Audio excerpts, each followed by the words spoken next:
Thank you for allowing me to join in the debate on Budget Sarawak 2017 in this August House.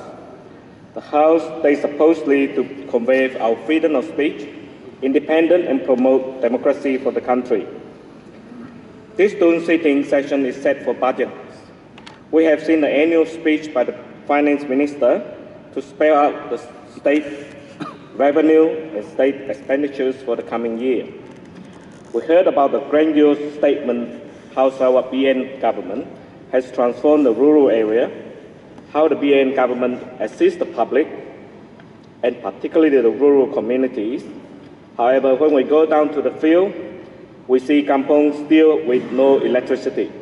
We see kampongs still consume water from the creeks, and we are still traveling on the dirt road with millions of potholes. In the budget presented on Monday, I struggle to find the potential for any financial and economic transformations for Sarawak in the foreseeable future. I don't see how this government is genuine to take Sarawak into a real transformed economy state. To me, this BN government is not ready to make Sarawak to become the premier state of Malaysia. The state BN government looked tired in her administrations. The state government has not been able to come up with any new directions and any new idea for our future. After 46 years of the same Sarawak government, we are seeing the same rhetoric years after years, elections after elections. When are we going to have a plan for Sarawak for the next 20 years, for the next 50 years? Sarawak is blessed with abundant natural resources, rainforests, waters, petroleum, natural gas, etc. In the past 50 years, we have seen the massive deforestations. We have seen the rainforest being cleared for oil palm plantations. We have seen our successive BN governments hand over the oil and gas resources to Putrajaya without even blinking their eyes. And now we realize that our coastal border has shrunk to the extent that most oil and gas resources may be taken away from our doorstep. And what is our state government supposed to do now? To fight by saying what belongs to us is ours? Are we still believing the federal BN will pity us? Are we still believing that what was promised as a thin air from the mouth can come true one day? The time to action is now. We have the bargaining chips to demand what we want. We are just in front of the goalpost and the ball is right under our feet. We just need to pass the goalie, kick the ball into the goal, and make the scoreboard read 1-53. There is 1 for Sarawak and 53 for Malaya in 2017. We want to keep the first goal. We shall not believe what is pleasing to our ears only by demanding what we want to be. We want it to be black and white, and if needed, change the law or amend the constitutions. I'd like to refer to Budget 2017. Mr. Speaker, the budget headlines news was Sarawak will have a first ever budget deficit in 14 years, with a reported deficit of 385 million ringgit. I'll put the budget to my perspective. Revenue for 2017 totaling 5,321 million ringgit, minus operating expenditure of 2,206 million ringgit, minus development expenditure of 5,928 million ringgit. They give me a negative balance of 2,813 million ringgit and not the reported deficit of 385 million ringgit. In another word, the Sarawak BN government will spend 1 ringgit 53 cents for every ringgit that we generate. Mr. Speaker, I would like to make on 2 points on this budget. Out of the reported 282 million ringgit for development fund from the federal government, 269 million and 30,000 ringgit are actually federal loan. That is 95.5% is federal loan. Not grants, but loans. The loans that we have to pay back in the future. In another word, out of the Sarawak total development expenditure budget of nearly 6 billion ringgit, only a mere 12.7 million ringgit, equivalent to 0.21% of the development fund. And I'll say it again, Sarawak got just 0.21% of the development fund from Najib PN government. Every 100 ringgit we spend on development, 21 cents. You can make a lot of noise with 21 cents. Came from the federal government. And the second point, in the development fund account, the balance at 31st of December 2015, 11 months ago, stood at 5.34 billion ringgit. By the end of this budget period, on 31st December 2017, the balance of the development fund account is estimated to be only 1.13 billion ringgit. In the short period of 2 years, the state government fund has reduced its asset by 4.2 billion ringgit. That is equivalent to reduction of state fund by 5.77 million ringgit every single day. Every day, every single day. Or 240,322 ringgit for every 60 minutes. Mr. Speaker, I propose that the Finance Minister, in his winding up speech, to elaborate to this House on the forward estimate financial outlook for the next 4 years to assure Sarawak what might be our financial future in 2020. As I mentioned earlier, we are blessed with abundant natural resources, rainforests, we have waters, oil and gas.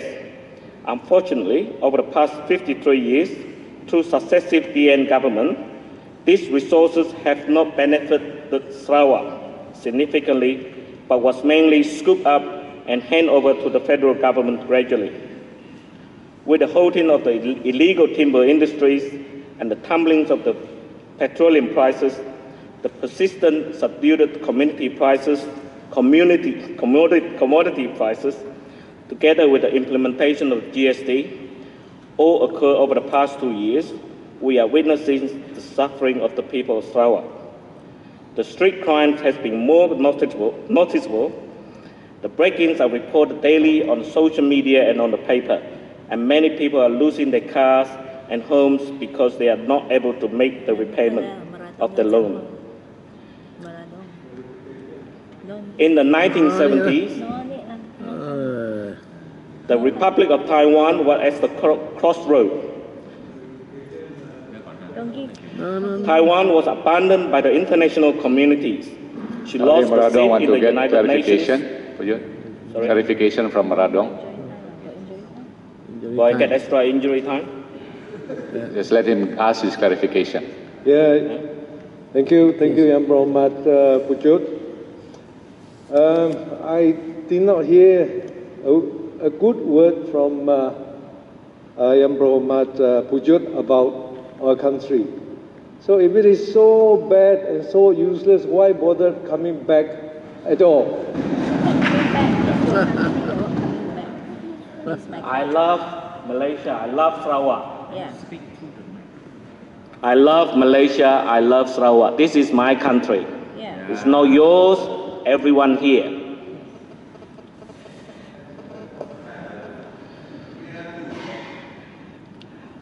Taiwan was abandoned by the international communities.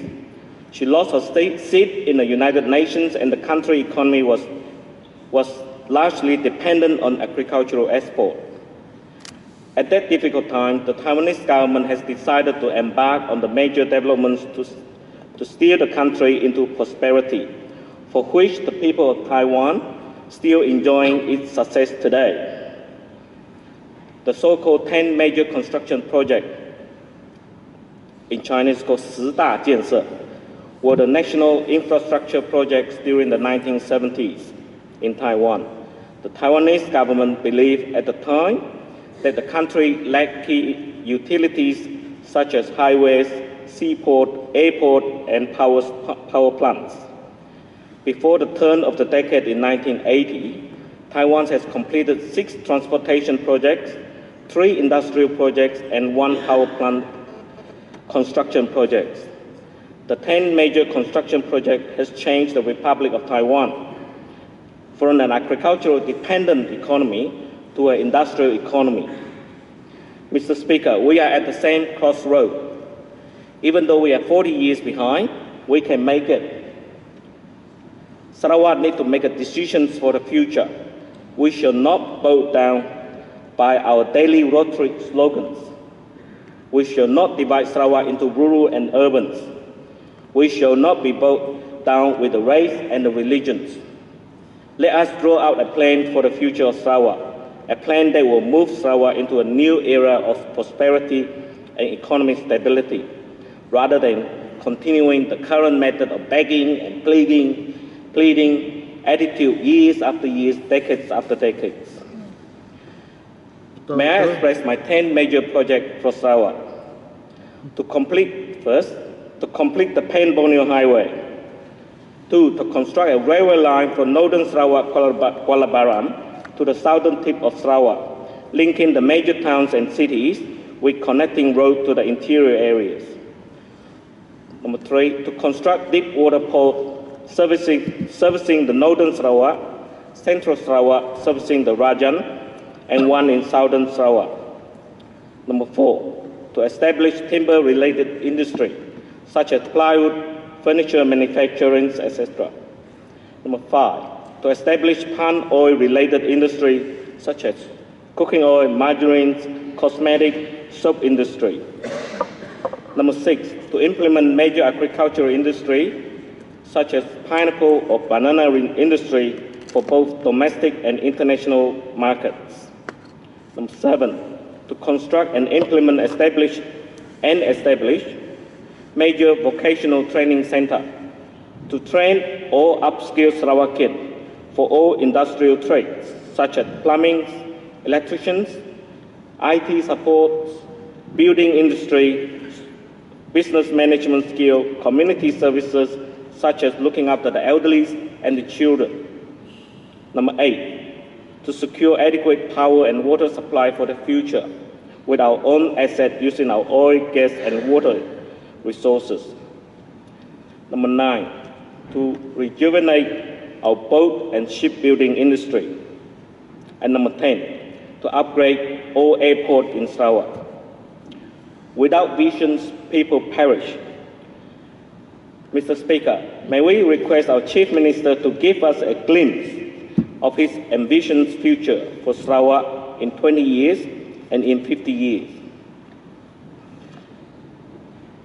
In the 16th International Anti-Corruption Conference last year, our Chief Minister said, "I am fighting corruption." But the Chief Minister also admitted that we can never rid ourselves completely of dishonesty and corruption. But we must at least try to do it as much as we can. In the same conference, our Chief Minister also acknowledged that information gathering will be very useful to fight against irregularity. Mr. Speaker, I wrote a letter to Miri City Council recently requesting copies of the minutes of council meeting. However, to my complete bewilderment, I was informed by the City Secretary that I will not be provided with the same, but instead I may attend full council meeting, which is open to the public. I can reassure members of the chambers, the media, and the members of the public attending the meeting, including myself, will not have the slightest clue what has been in the departmental report. Typically, none of the councillors will raise any questions, and the open council meeting is supposedly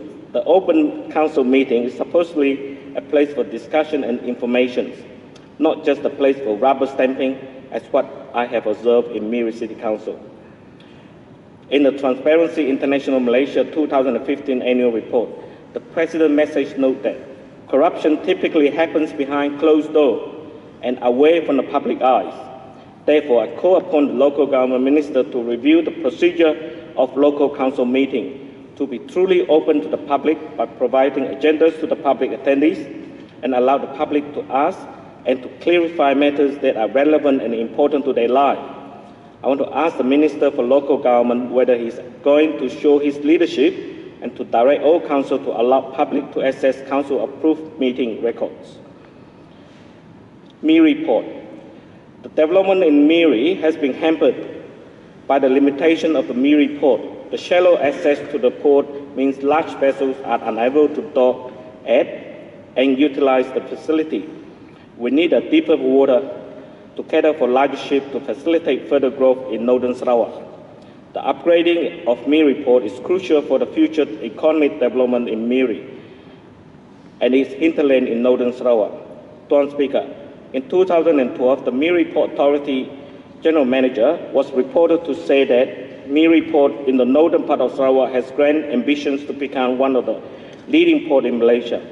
In June this year, Deputy Chief Minister Dr. James Massing said all the technical and research part of the upgrading Miri Port has been done, and the project was estimated to cost 679 million ringgit. However, the long overdue project was not carried out as our current state BN government has decided not to fund the project. Yeah, could you just wind up 1 more minute? And the federal Najib government showed no interest in the crucial infrastructure in Sarawak. I beg the Chief Minister to take the upgrading of Miri Port seriously. We can't rely on the private sector to complete this all-important infrastructure. We need state government to fund the Miri Port upgrading. I have a few questions here. With the squatters related to Miri, with the squatters' family in Miri resettling in Dudan Desaras, can the Minister reassure the people that the infrastructure and utilities for new houses are to be ready before forcing people to move? The air conditioners in Petroleum Museum in Miri has broken down since 9 months ago. Despite many efforts to try to make the authority aware of the urgency, no real action has been done. Can the Minister make a commitment to put a definite date to resume air conditioning service for the museum located at the resort city of Miri? Number 3, if and after the Miri City Polyclinic relocated next to the Miri Hospital finish, can the Minister tell the House what is the future for the land and building at Jalan Merbau and Jalan Brighton, the existing 2 locations for the hospital?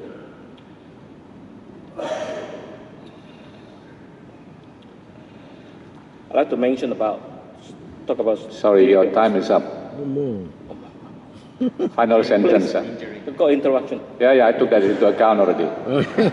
1 minute. The Speaker is the chief officer and highest authority of this august House. The Speaker shall keep the House in order and call elected members to speak during parliamentary debates. He or she has the full authority to make sure members of the chambers follow the rules of the House during debates, and the speakers must remain politically impartial at all times. The Speaker must also exercise discretion, impartiality and fairly or matters prescribed in the standing order of the House, whether certain emergency debate is proper to the House, whether to allow an urgent questions, etc. In the past 4 days, a total of 10 motions was dismissed by the Speaker of this august House. I would like to stress that the Speaker, I think the Speaker knows what his duty with great is. wisdom and experience, shall exercise his discretions in the running of the House. Okay, your time is up. Sorry. Thank you.